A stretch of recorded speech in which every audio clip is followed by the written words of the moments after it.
UP के गोला में हो रहे उपचुनाव में समाजवादी पार्टी ने अपने सभी महारथियों को धीरे धीरे उतार दिया है। हमारे साथ यूथ आइकन और समाजवादी युवजन सभा लोहिया वाहिनी के प्रदेश अध्यक्ष रामकृष्ण निर्मल जी हैं। कहते हैं कि जो लाल टोपी होती है किस चीज़ की निशानी होती है? विपक्षी आपको कोई और बताते हैं। देखिए, हमेशा लाल कलर रिवॉल्यूशन का है, क्रांति का है, परिवर्तन का है। और क्रांति हमेशा शोषित करता है शोषक के खिलाफ। जो भी यहाँ के सांप्रदायिक ताकतें हैं उसके खिलाफ जो लड़ने वाले हैं, भाईचारा स्थापित करने वाले हैं, किसानों की लड़ाई लड़ने वाले, नौजवानों की रोज़गार की लड़ाई लड़ रहे, माताओं बहनों के सम्मान की लड़ाई लड़ने वाले, उत्तर प्रदेश की विकास की लड़ाई लड़ने वाले ही लाल क्रांति, लाल टोपी पहनते और समाजवादी लोग। ये उपचुनाव बहुत ही ऐसी परिस्थितियों में हो रहा है कि एक भाजपा के विधायक का निधन हाल ही में हुआ है और समाजवादी पार्टी के वो विधायक हैं जो उनसे चुनाव हार चुके थे और अब फिर से वो मैदान में है। कितना आश्वस्त हैं आप इन वोटों को लेकर कि जीत में परिवर्तित होगी वो? देखिए, लोकतंत्र में हार जीत लगी रहती है। अगर आप 2014 के पहले चले जाएंगे तो ये भारतीय जनता पार्टी की 403 में से 300 सीटों पे जमानत जब्त हो जाती थी।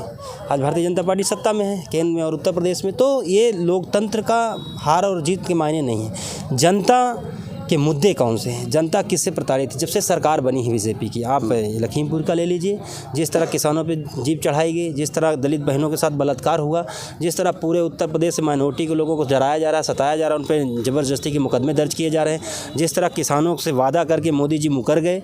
आप देखते कि जहाँ भी देखें, अभी ये पेट का एग्ज़ाम हुआ, देखिए बच्चे कैसे भर भर करके गए हैं, कितना दुर्व्यवस्थाएँ थी। आपने SI का एग्ज़ाम देखा, उसमें पेपर आउट हो गया, आपने हायर का देखा, उसमें पेपर बेचे गए, लेकिन कोई एक्शन नहीं हुआ। और 69,000 शिक्षक भर्ती में जो दलित और पिछड़ों के बच्चे थे जो ओवरलैपिंग करे थे, उनका भी हक अधिकार छीन लिया गया। और जितने भी सरकारी नौकरियां थी उसमें प्राइवेटाइजेशन का काम हो रहा है। पिछले 4 सालों से कोई पुलिस की नौकरी नहीं निकली है, सब बच्चे हैं। और जो बच्चे आर्मी में जाते थे, जो बच्चे सेना में चले जाते, उसमें भी आप ला दिए क्रांतिवीर। अब आप सोचिए, अग्निवीर ला दिए। तो आप सोचिए कि रोज़गार पूरी तरह से नहीं है, नौजवान नाराज़ है पूरी तरह। आप ट्विटर ट्रेंड कराया जा रहा है प्रधानमंत्री मोदी जी के जन्मदिन पर, आप देखिए बेरोजगार दिवस के रूप में मनाया जाता है।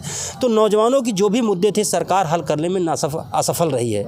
और किसानों के मुद्दे आप देखिए जस के तस बने हुए, महंगाई बढ़ गई, DAP और यूरिया के दाम बढ़ गए, बिजली के कनेक्शन के दाम बढ़ गए, बिजली के दाम बढ़ गए हैं, हर जगह महंगाई, खाने के जितने भी खाद्य पदार्थ है सब जगह दाम बढ़े हैं, पेट्रोल डीजल के दाम बढ़े, महंगाई चरम पे है, बेरोजगारी चरम पे है। और इस तरह आप देखेंगे कि जितना भी वर्ग है, एक जो दलित वर्ग जिसे कहते हैं, अनुसूचित जाति अनुसूचित जनजाति के लोग, उनके जो भी लोगों ने जो कमाई का जरिया था, बाहर रह के कमाते थे, कोरोना काल में जैसे बंदी हुई पूरी तरह से चौपट हो गए। तो उनके समय रोजी रोटी का संकट है। ये सरकार पूरी तरह से फेल है। जो छोटी मोटी खेती करके वो करते थे, वो छुट्टे जानवर छोड़ करके उनके खेत चलाए जा रहे हैं। तो हर तरह से लोग उदास हुए हैं, निराश हुए हैं सरकार से। इसलिए समाजवादी पार्टी की तरफ आशा भरी निगाहों से देख रहे हैं। आपने देखा होगा अभी हाल ही का चुनाव, समाजवादी पार्टी को बम्पर वोट मिले। ये तो पूरे प्रशासन, तमाम लोग मिल करके, चुनाव आयोग मिल करके, पूरा प्रशासन मिल करके उसको हराने का काम किया है। लेकिन आप और परसेंटेज देखें तो समाजवादी पार्टी 10 से 12% वोटों की बढ़ोतरी हुई। इसलिए फिर सरकार इस चुनाव में जिस तरह हम लोग रुझान देख रहे हैं, दलित बस्तियों में जा करके, अनुसूचित जाति की बस्तियों में, अनुसूचित और जो हमारे पिछड़े तबके के भाई, हमारे अल्पसंख्यक भाई हैं, जो भी समाजवादी लोग हैं, जो भी जानते हैं कि देश में, प्रदेश में भाईचारा हो, वो इसमें समाजवादी पार्टी को जिताने जा रहे हैं और भारतीय जनता पार्टी की नफरत को हराने जा रहे हैं। मुख्यमंत्री योगी आदित्यनाथ आज यहाँ मंच से भी कह गए हैं कि या तो अपराधी जेल में है और या तो अपराधी जो है इनकाउंटर में मारा जा चुका है। इससे पहले गृह मंत्रियों के सम्मेलन में भी उन्होंने बात कही थी और अभी आप कह रहे हैं कि अपराध बढ़ा है, खीरी में खड़े होकर वो यहाँ कह गए। आप क्या कहेंगे योगी जी के इस बयान पर? ब्रजेश सिंह को आप क्या मानते हैं? वो जेल से बाहर है, पैरोल पर। राम रहीम को आप क्या मानते हैं? पैरोल से बाहर है, वो वहाँ हरियाणा का है, लेकिन वहाँ सरकार BJP की है। आप धनंजय सिंह को क्या मानते हैं? ऐसे तमाम अपराधी, ये आपके ज़िले के टेनी जी हैं, उन्हें मुकदमा है हत्या का। उनका बेटा किसानों पे गाड़ी चढ़ा, किनका इनकाउंटर कर दिया इन्होंने? कि सारे लोग जेल से बाहर हैं, जो उनके स्वजाति लोग हैं, जो देश में नफरत फैलाने का काम कर रहे हैं, सारे लोग बाहर हैं। कौन अपराधी है? वो निर्दोष लोगों को, या जो किसान प्रवृत्ति के, जो अल्पसंख्यक समाज के, उनको जेल भेजने का काम, उन पर मुकदमा दर्ज करने का काम। जो निर्दोष उसको अपराधी बनाया जा रहा है। पुलिस थाने पे ले जाकर के नौजवानों को पीट कर हत्या कर दी। सबसे ज़्यादा कस्टोडियल डेथ हो रहा है उत्तर प्रदेश में। कौन अपराधी? अपराधी पुलिस जिस तरह रोल कर रही है, वो अपराधी से ज़्यादा बदतर काम कर रही है पुलिस, और निर्दोष लोगों को जान लेने का काम कर रही है। समाजवादी पार्टी कितना स्टैंड ले रही है इस समय? आप यूथ हैं और प्रदेश अध्यक्ष हैं। आप उत्तर प्रदेश की सड़कों पे देखें, जब आंदोलन हुआ पिछले 5 सालों से, अगर कोई भी किसानों के मुद्दे, नौजवानों के मुद्दे अगर किसी ने सड़क पे उठाने का काम किया तो समाजवादी पार्टी, अगर सदन पे उठाने का काम किया तो राष्ट्रीय अध्यक्ष माननीय अखिलेश यादव समाजवादी पार्टी के विधायकों ने उठाने का काम किया। सड़क से सदन तक अगर कोई लड़ रहा है तो समाजवादी पार्टी लड़ रही है, चाहे किसानों के, नौजवानों के मुद्दे हो, महिलाओं के मान सम्मान का मुद्दा हो, समाजवादी पार्टी लड़ रही है। आप देखेंगे कि और दल हैं यहाँ उत्तर प्रदेश में, कहीं नहीं दिख रहे हैं, चुनाव के समय दिखेंगे और उसका कहीं नहीं दिखते। इसलिए जनता समझ गई कि उत्तर प्रदेश में अगर कोई भारतीय जनता पार्टी को मात दे सकता है, इस नफरत की राजनीति को हरा सकता है और भाईचारा कायम रख सकता है तो समाजवादी पार्टी और राष्ट्रीय अध्यक्ष माननीय अखिलेश यादव जी। बहुजन समाज पार्टी नहीं लड़ रही तो क्या आपको ये फ़ायदा मिलने जा रहा है? क्योंकि आप गए होंगे इस समाज के बीच, इस कैडर के बीच में गए, क्या लग रहा है आपको? देखिए, बहुजन समाज पार्टी का तो आपने रुख देखा है। 2022 के चुनाव उन्होंने कैसे भाजपा से सेटिंग करके, कैसे कैंडिडेट मैनेज करके लड़ाया ताकि भारतीय जनता पार्टी जीते। लेकिन जनता जो समाजवादी, जो बहुजन समाज पार्टी का कभी वोटर कहा जाता था, जो दल अनुसूचित जाति का तबका, वो समझ गया है बहन जी के नियत को, भारतीय जनता पार्टी के चाल को समझ गया है, वो पूरी तरह समाजवादी पार्टी के साथ खड़ा है और इस चुनाव में भी, आने वाले 2024 के चुनाव में भी समाजवादी पार्टी के साथ रहेगा। लोकल में यहाँ सबसे बड़ा एक मुद्दा होता है बाढ़ का। आप गए होंगे, कई गांव आपको मिले होंगे, वहाँ के लोग बाढ़ से पीड़ित हैं, उनको अभी तक मुआवजे नहीं मिले हैं, मकान कट गए। यहाँ तक कि कई गांव ऐसे हैं जहाँ पर बिजली का बिल मांगा जा रहा है, मकान चले गए, गाँव चला गया, बिजली बिल मांगे जा रहे हैं। क्या इन मुद्दों को लेकर आप बिजली के बिल की बात, जिस तरह गरीबों को सताया जा रहा है, पूरे गांव के गांव कनेक्शन काटे जा रहे हैं। अब आप सोचिए कि जिस गांव में कनेक्शन काट दिए, जहाँ पानी की समस्या है और स्वच्छ भारत अभियान मोदी जी चलाए हुए हैं, आप सोचिए जो आदमी के पास पानी नहीं होगा, बिजली नहीं, कैसे यूज करेगा उस वॉशरूम को। और पूरे आप देखेंगे भ्रष्टाचार। अभी आपने गुजरात की घटना देखी, कैसे पुल रह गया। अगर यही 27 सालों से भारतीय जनता पार्टी की सरकार है गुजरात में और लगातार भ्रष्टाचार, गुंडागर्दी है वहाँ पे, और इस तरह पुल गिरे, एक उदाहरण है आपके सामने कि कैसे पुल गिरा और कितने 100 लोगों से ऊपर जान चली गई। आज मीडिया चुप है इस पर।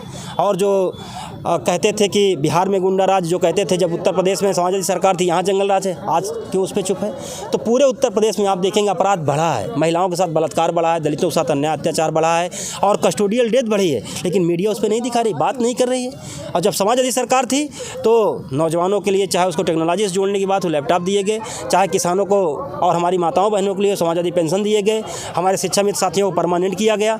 आप देखेंगे जो नौजवान साथी थे उनको पुलिस में, पीएससी में भर्ती किया गया मेरिट के आधार पे। तो पूरा उत्तर प्रदेश का युवा समाजवादी पार्टी में जो उन्होंने रोजगार देने का काम किया, समाजवादी पार्टी ने जो टेक्नोलॉजीज देने का काम किया और गरीबों को जो एम्बुलेंस पहुंचाने का काम किया, पुलिस का भी लोकतांत्रिकरण किया, गरीबों के दरवाजे पे खड़ा करने का काम किया, ये समाजवादी पार्टी ही कर सकती है। और पिछले 5 सालों से, ये दूसरा टर्म है योगी जी का, उन्होंने एक व्यक्तिगत कोई काम नहीं किया है, सिर्फ उन्होंने फीता काटने के अलावा और कोई काम नहीं किया, नाम बदलने के अलावा कोई और काम नहीं किया, नफरत फैलाने के अलावा कोई काम नहीं किया है। माननीय आजम साहब पे झूठे मुकदमे कह के आप मैंने भड़काऊ भाषण देने के आधार पर उनकी विधायकी रद्द की गई। अगर आप योगी जी का भाषण निकाल लीजिए, मैं कहता हूँ योगी जी का भाषण निकाल लीजिए। इनका एक वहाँ का विधायक है सरदना का, अभी हार गया, संगीत सोम, उसका आप भाषण निकाल लीजिए। आप निकाल लीजिए केशव प्रसाद मौर्य का भाषण निकाल लीजिए, अमित शाह का भाषण निकाल लीजिए। अगर कोई नफरत की बात करता है, भड़काऊ बात करता है, समाज को बांटने का काम करता है तो भारतीय जनता पार्टी के लोग करते हैं, लेकिन इस पर कोई एक्शन नहीं, कोई कार्रवाई नहीं। और अगर कोई देश में सांप्रदायिक ताकत को हराने का काम करता है, भाईचारा एकता स्थापित करने का काम करता है, तो उस पर झूठे मुकदमे दर्ज करके उनके विधायकी खत्म करने का काम किया जाए। गोला में समाजवादी पार्टी अपनी जीत को लेकर कितना आश्वस्त है? पूरी तरह से आश्वस्त है। आप देखिए जाके जनता के बीच में पूरी तरह से उनको मौका मिला है। और जिस तरह गुंडई है यहाँ गिरिजी के भाई की और उनके परिवार की ज़मीनें कब्जा की जा रही हैं, ज़मीनें कब्जा करके बेच दिया जा रहा है, गरीबों के घर गिराए जा रहे हैं, पूरी तरह से उनके गुंडई से लोग त्रस्त हैं। और समाजवादी पार्टी के प्रत्याशी आदरणीय विनय तिवारी जी को जिताने जा रहे हैं। जी, हमारे साथ थे ये समाजवादी लोहिया वाहिनी के प्रदेश अध्यक्ष रामकरण निर्मल जी, और जो बता रहे थे कि योगी जी जो कहते हैं अपराधी जेल में हैं या इनकाउंटर हो चुका है, तो उनके आसपास ही जो नेता बैठते हैं वो किसी अपराधी से कम नहीं। लखीमपुर खीरी से दैवीपी टॉप वॉइस के लिए मैं अब्दुल सलीम खान।